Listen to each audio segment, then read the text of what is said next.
The sun was still low over El Paso, Texas, when the hum of the desert began to wake. A slow rhythm of cicadas, distant trains, and the restless wind scraping sand against the metal fences that divided two worlds. On one side of that line stood quiet American suburbs. On the other, the blood and smoke of a city that never forgot its debts. Somewhere in between, in a private high school on the edge of the desert, Ethan Delgado walked through the halls with his head low, the faint scars across his cheek catching the morning light like whispers of a story no one dared to ask about.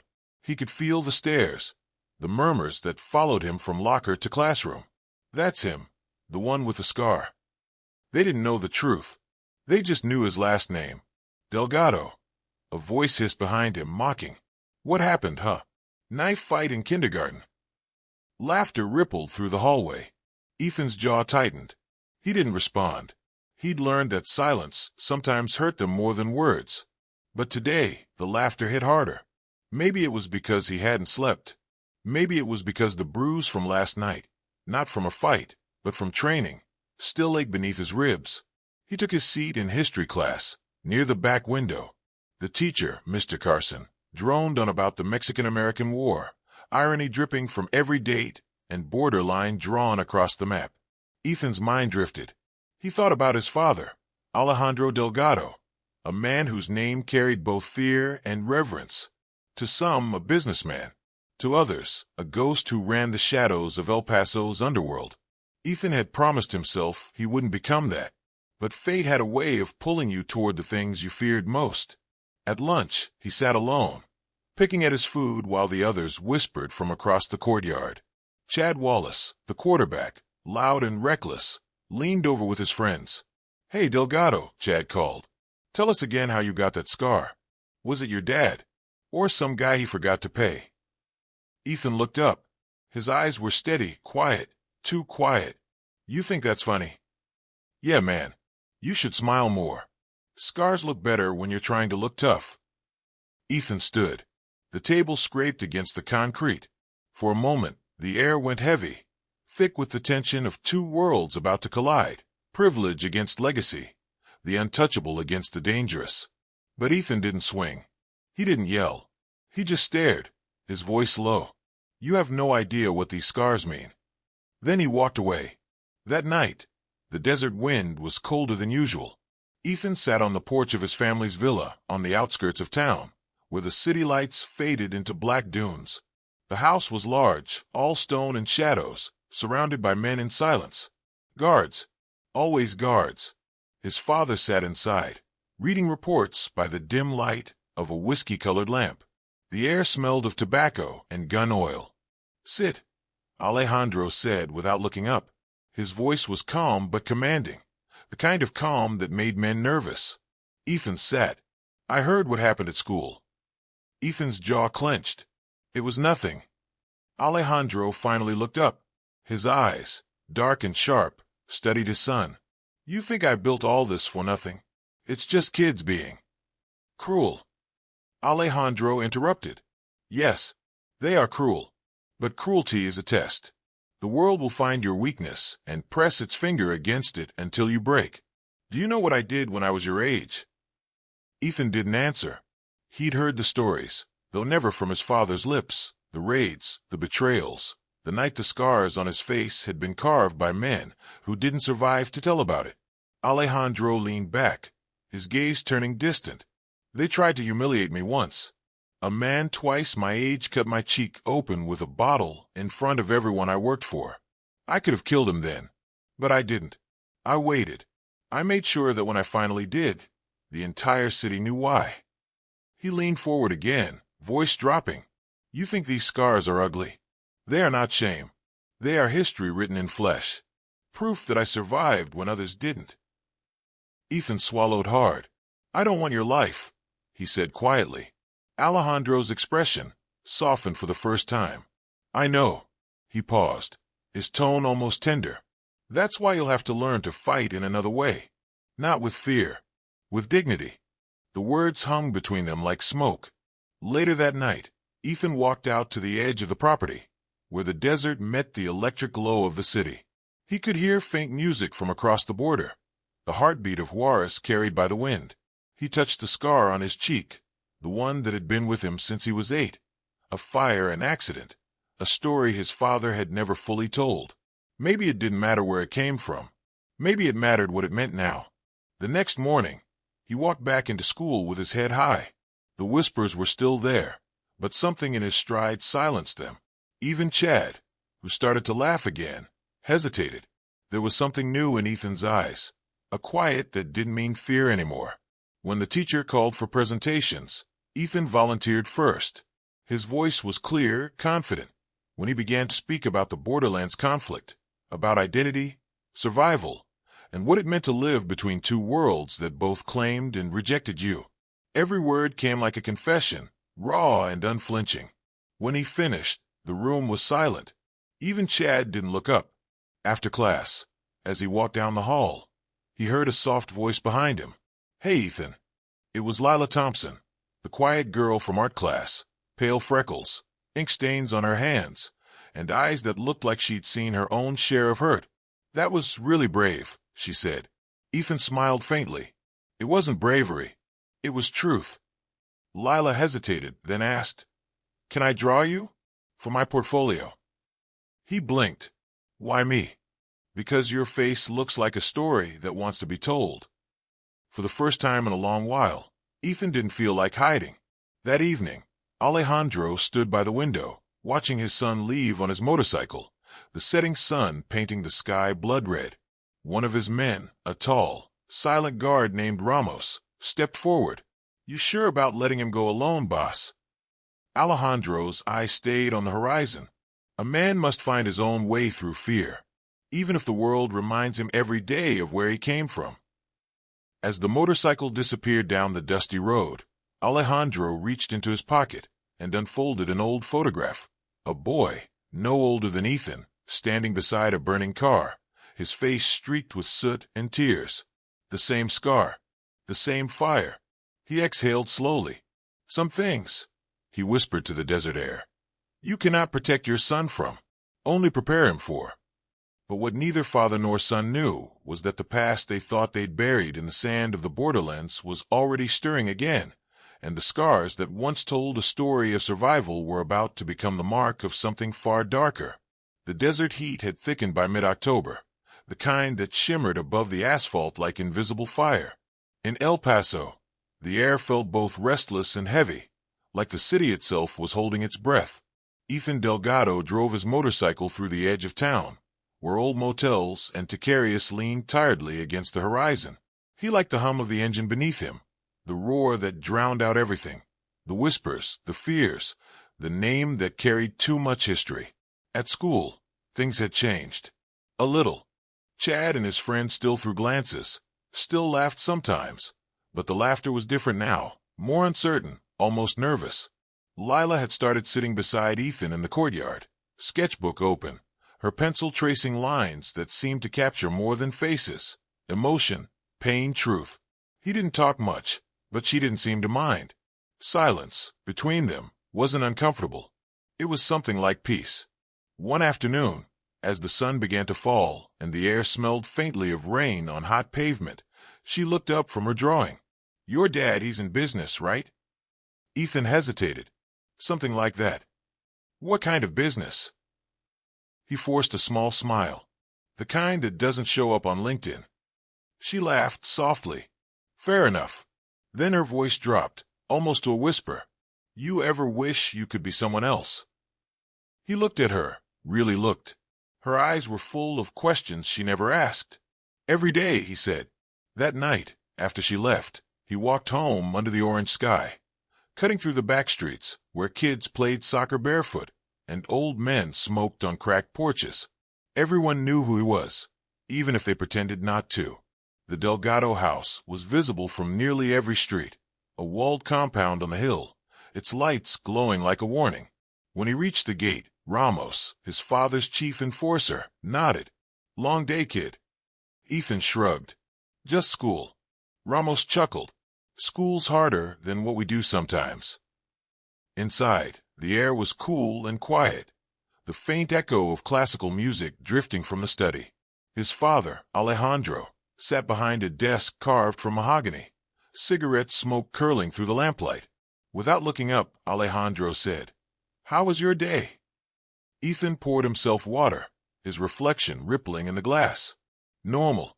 Normal," Alejandro repeated. "I envy that word."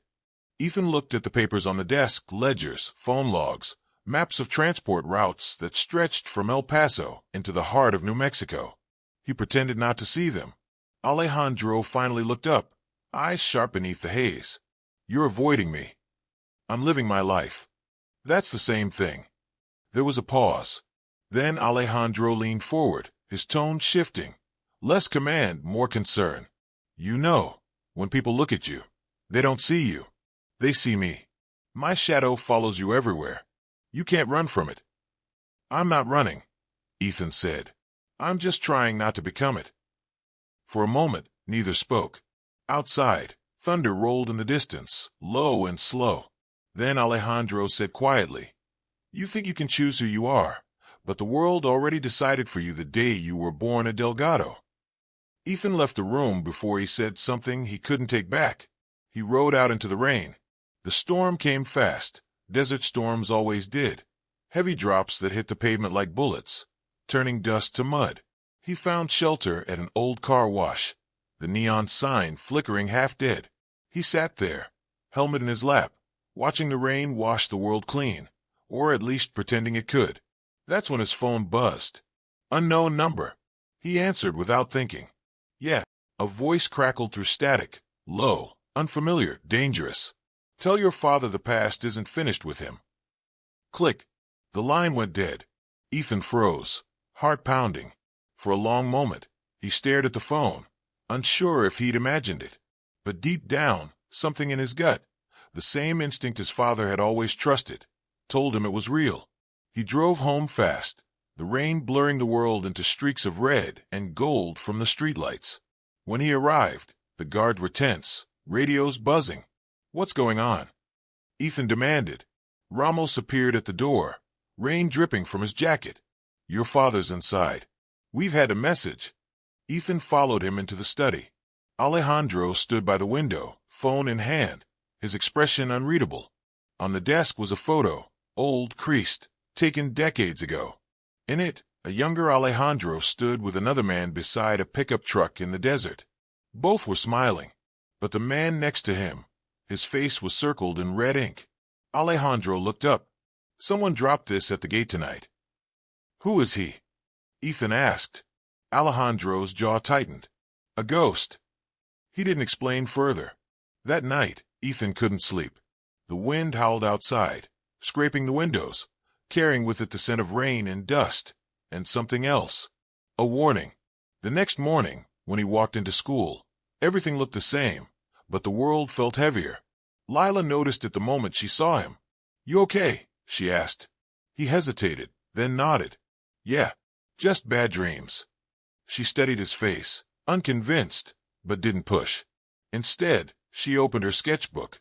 On the page was a drawing of him, not the scarred, quiet version the world saw, but a softer one, standing against a storm, the wind pulling at his jacket like wings. "It's how I see you," she said. He looked at it for a long time. Then, almost without realizing it, he smiled. But outside the classroom, parked beneath the oak trees, a black SUV idled. Inside sat a man Ethan didn't recognize, pale, clean-shaven, a scar above his own eyebrow that looked too deliberate to be coincidence. He took a photo through the windshield, the shutter sound muffled by rain. Then he started the engine and drove away toward the border road. Back at home, Alejandro Delgado stood over a map of the desert routes, his eyes fixed on one word scrawled across the corner of a faxed letter left on his desk. Retribution. He crushed the paper in his fist, the veins in his arm pulsing with anger. Whatever was coming for him, for them, had just crossed the line. And somewhere, under the same burning sun that had watched him rise to power decades ago, the ghost he thought he'd buried was coming home. The morning after the storm, the desert was strangely quiet. The streets of El Paso still glistened with leftover rain, the asphalt steaming beneath the early sun. But inside the Delgado estate, the silence wasn't peace. It was tension, stretched thin like wire. Ethan woke to the smell of coffee and gun oil. Through his half-open door, he could see Ramos and two other men loading rifles into black duffel bags. His father's voice carried from the study, low, deliberate, the tone he used when he was both furious and afraid. Ethan sat up, heart pounding. "What's going on?" Ramos glanced at him, then looked away. "Nothing you need to worry about, kid." "I'm not a kid." Alejandro stepped into the hall, sleeves rolled up, his expression carved from stone. "No, you're not," he said. "That's the problem." He handed Ramos a file. "Take the men to Route 7. If they're still operating out there, I want eyes before sunset." "Yes, boss." As the guards disappeared, Ethan followed his father into the study. "Tell me what's happening." Alejandro lit a cigarette, exhaling slowly. "Someone from my past thinks they can threaten this family again. That's all you need to know." Ethan frowned. "The photo. The man in it, who was he?" Alejandro's hand froze midair. "A long time ago," he said finally, "there was someone I trusted.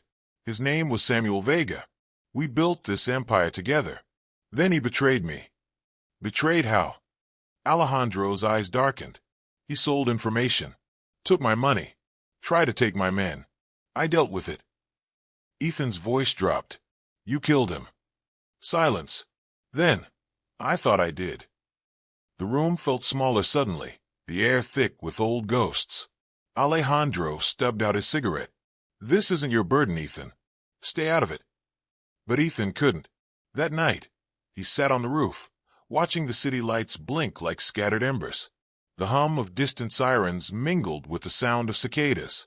He thought about his father's words, about the weight of a name that had never really been his to carry. Then his phone buzzed again. Unknown number. He hesitated, then answered. "Ethan Delgado." The voice was the same one from before, low, rough, like gravel dragged over glass. "You don't know me, but I know your father. And I know what he did to Samuel Vega." Ethan swallowed hard. "Who is this?" "Doesn't matter. What matters is truth. You want to know where your scars came from." The line clicked dead. Ethan froze. He'd been 8 when it happened, a fire in one of his father's warehouses near the border. He'd never remembered much beyond heat, smoke, and the pain that carved itself into his skin. His father said it was an accident. He believed him. Until now. He didn't sleep that night. The storm outside had ended, but inside him another one began, quiet, fierce, and growing. The next day at school, Lila noticed immediately. His eyes were different, sharper, colder. "You look like you haven't slept," she said softly. "I haven't." She tilted her head. "Something happened?" Ethan hesitated, then sighed. "You ever feel like the people you love the most are the ones you understand the least?" She closed her sketchbook. "All the time." He nodded, but his mind was somewhere else, on the photo, the phone call, the scar that burned every time he thought about it. When school ended, he didn't go home.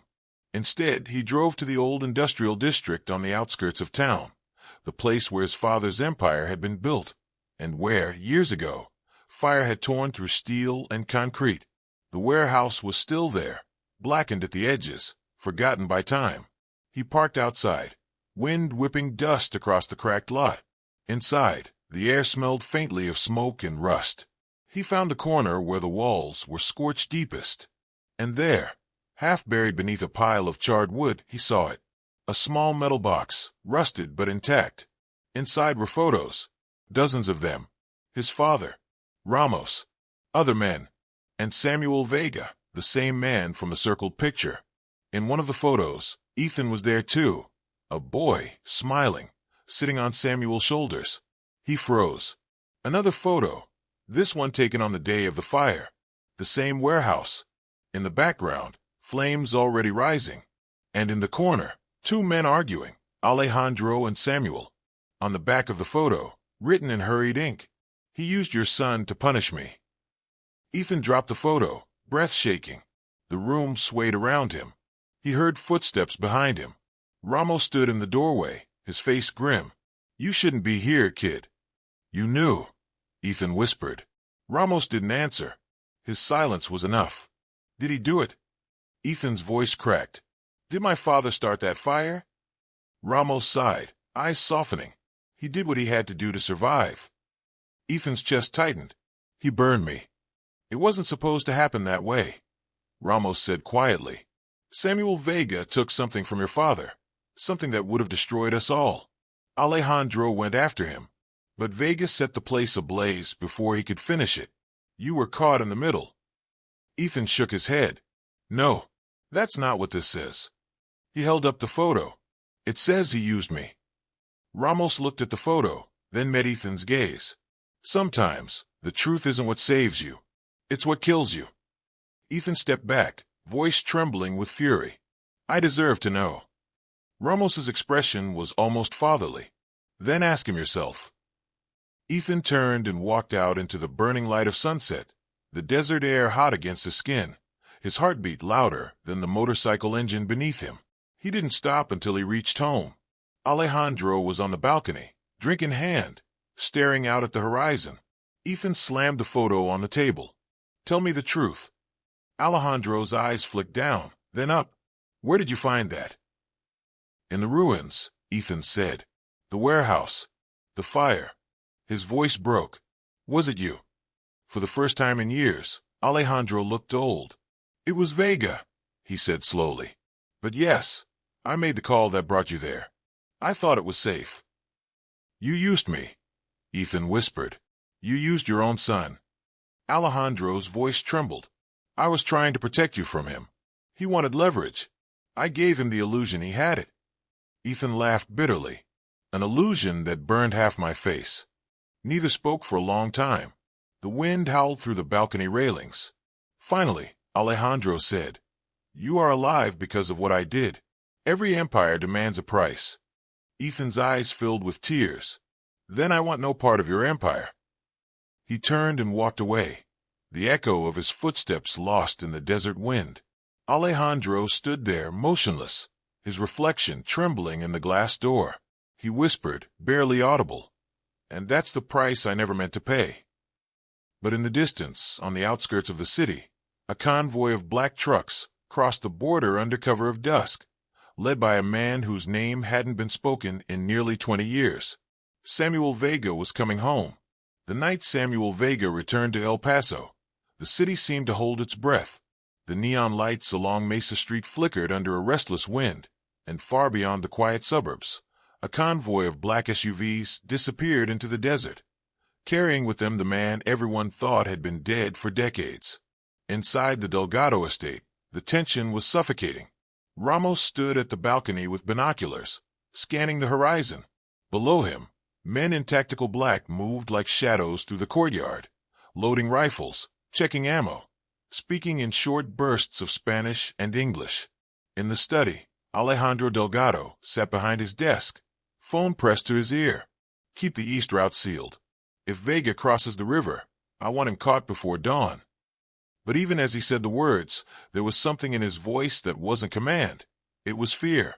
Ethan watched from the doorway, face pale, eyes hollow from nights without sleep. He hadn't spoken to his father since the confrontation 2 days earlier. The truth about the fire, about his childhood, had shattered something between them that neither apology nor blood could mend. Alejandro finally hung up. You shouldn't be here. I'm not running this time, Ethan said quietly. Alejandro's gaze softened just slightly. You don't understand what's coming. I do, Ethan said. He's coming for you. For us.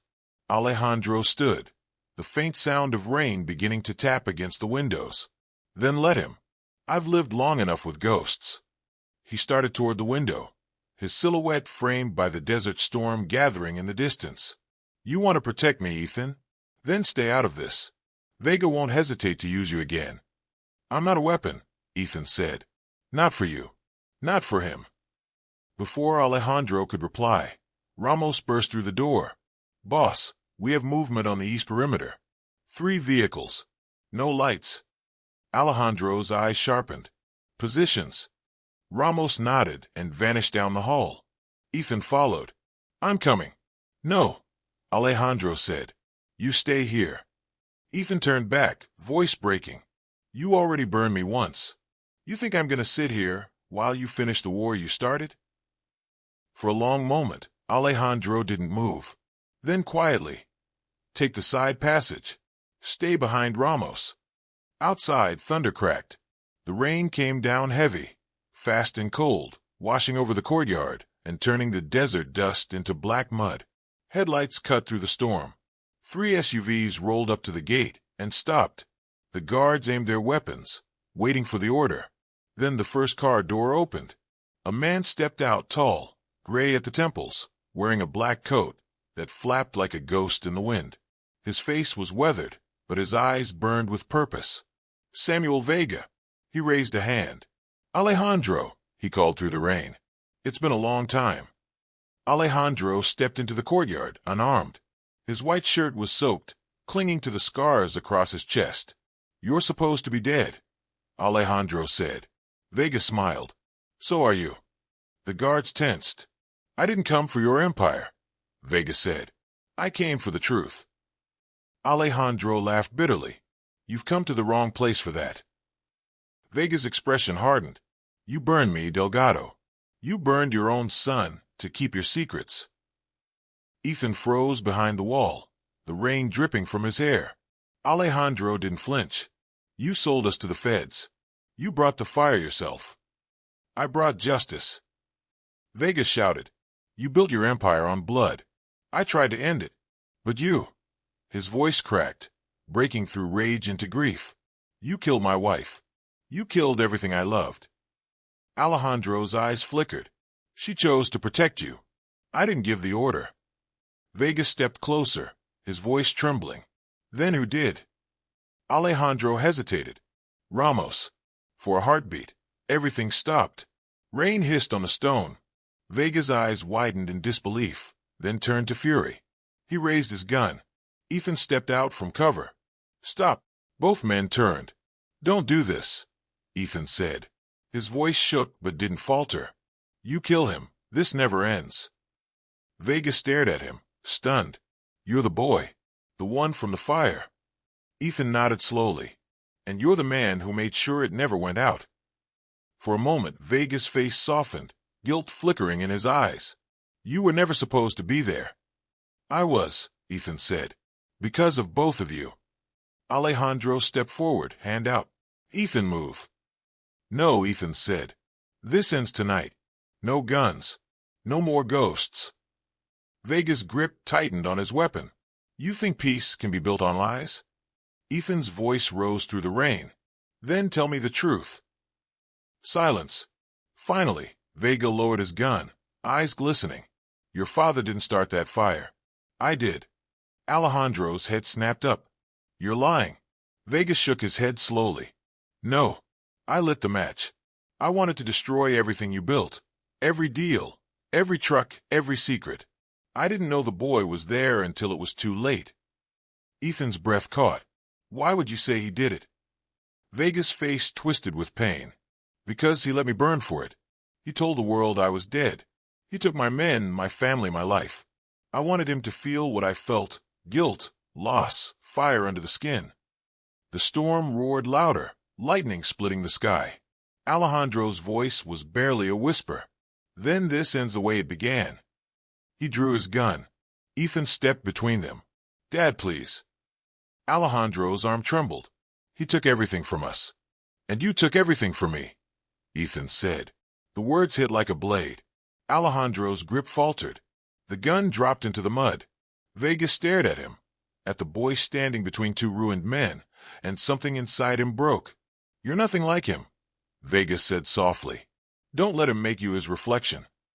He turned and began to walk away, disappearing into the curtain of rain. Ramos emerged from the shadows, gun raised. Boss. Alejandro's voice was low, hollow.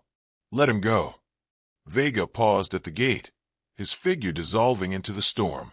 You'll see me again, Delgado, when the fire comes back. Then he was gone. Ethan turned to his father. You could have stopped this years ago.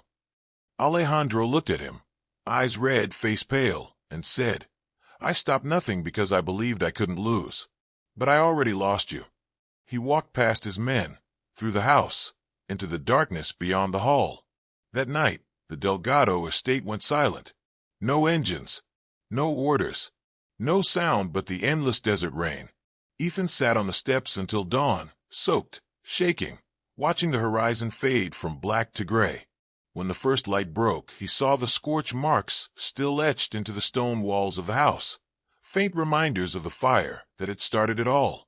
He touched the scar on his cheek, and for the first time, it didn't burn. But somewhere miles beyond the city, Vega sat alone in a motel room, staring at an old photograph of a woman with dark hair and a boy who wasn't his. He whispered, "One more fire and it's over." And in the reflection of the motel mirror, another face appeared behind him. Someone neither Delgado nor Vega knew was still alive. A new player. Watching. Waiting. The past hadn't finished burning yet. The sun rose cold and pale over El Paso. The kind of morning that looked peaceful but wasn't. The rain had stopped, but the desert still smelled of wet dust and old smoke. The Delgado estate was quieter than it had ever been. No guards at the gate. No engines humming. No orders shouted across the courtyard. Just silence. Ethan woke from a restless half-sleep on the couch, his clothes still damp from the night before. His father's office door was shut. It had been shut since dawn. He stood, rubbing his eyes, and walked toward it. "Dad." No answer. He hesitated, then turned the handle. The study was dim, the only light a weak glow from the desk lamp. Alejandro Delgado sat behind the desk, the same way he always had, except this time, his pistol was beside him, and a sealed envelope lay on top of a stack of papers. For a moment, Ethan thought he was asleep. Then he saw the tremor in his father's hand as he looked up. "You shouldn't see me like this," Alejandro said softly. Ethan froze. "What did you do?" Alejandro gestured to the papers. "Everything I've built, it's all in there. Accounts, routes, names. I'm giving it up. To the authorities." Ethan's breath caught. "You're turning yourself in?" Alejandro nodded, eyes tired. "The only way to protect you now is to end the name Delgado before someone else does." Ethan shook his head. "No, you can't just." Alejandro cut him off. "Vega's not done. He's back for blood, and he's not alone.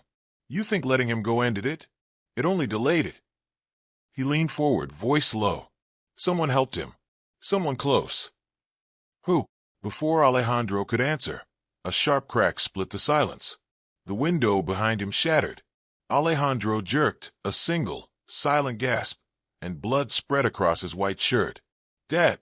Ethan dove forward, catching him as he fell from the chair.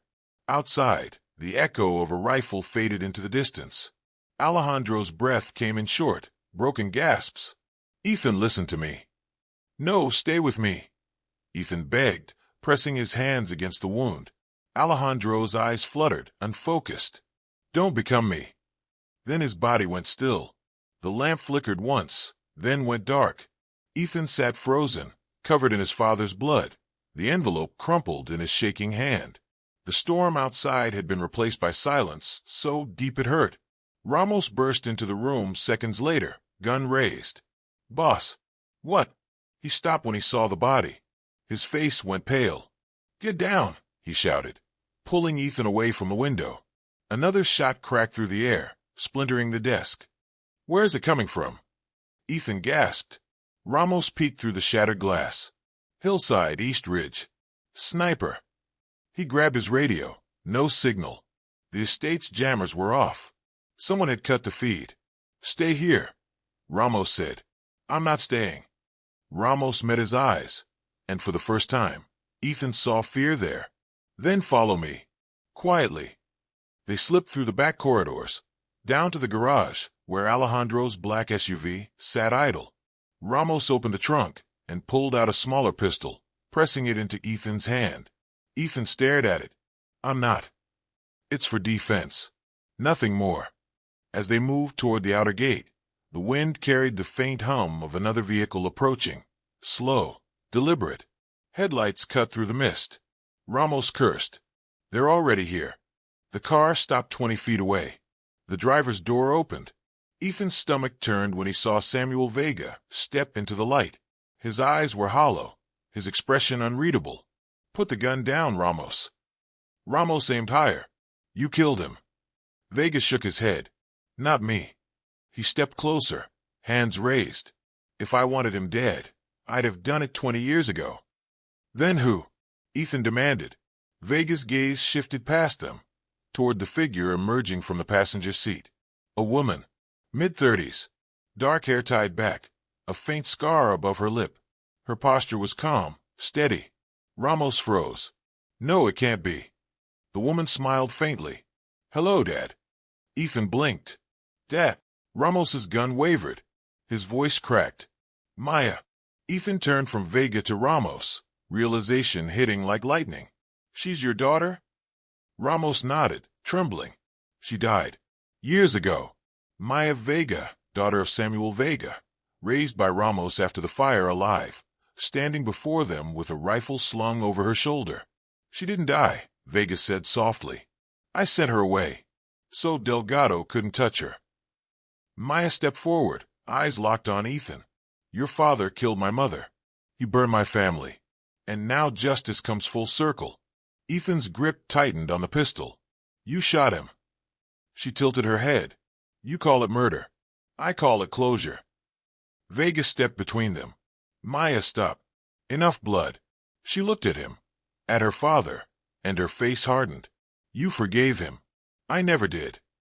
The air felt electric, charged with grief and fury. Ethan lowered his weapon. If you kill me, this never ends. Maya's eyes shimmered with tears. It already ended. You just haven't accepted it yet. Ramos moved first, stepping between them. If you're going to shoot someone, shoot me. Get out of the way, she whispered. He didn't move. You're my daughter. I stopped being your daughter when you chose Delgado over us. The gun trembled in her hands. Ethan took a step forward. Please. Her finger tightened on the trigger, then stopped. Tears spilled down her face. He should have died with the fire. And with that, she turned, lowered the rifle, and disappeared into the desert mist. Vega watched her go, his face broken with both pride and sorrow. She'll never stop running. Ethan dropped the pistol, breathing hard. Neither will I. Vega looked at him. You're not your father. Don't make the same mistake. He turned to leave, but Ethan stopped him. Then help me fix this. Vega hesitated. Fix? I'll finish what both of you started, Ethan said. But not with blood, with truth. Weeks passed. The Delgado Empire crumbled as federal agents swept through El Paso, seizing accounts, shutting down warehouses, arresting lieutenants. The family's name became legend, not in glory, but in warning. Ethan stayed. He gave interviews, handed over records, exposed everything, smuggling routes, deals, bribes. His father's confession became his own redemption. He visited Alejandro's grave one last time. The desert wind gentle that morning. I forgave you, he whispered. Not because you deserved it, because I needed to. Behind him, a car door closed. He turned. Vega stood a few yards away. Older now, a faint sadness in his eyes. She's safe, Vega said quietly. Somewhere far from here. Ethan nodded. Good. Vega looked at the gravestone. You broke the chain, Ethan. That's more than either of us ever did. Ethan smiled faintly. The scars don't burn anymore. Vega returned the smile. They never really go away. They just stop hurting when you finally tell the truth. They shook hands, two sons of the same fire, finally standing on the ashes without fear. As Vega walked away, Ethan looked one last time at the desert stretching endlessly toward the horizon. The air shimmered with heat. The world was quiet, and for the first time since he could remember, he didn't feel like he was standing between two fires, but beyond them,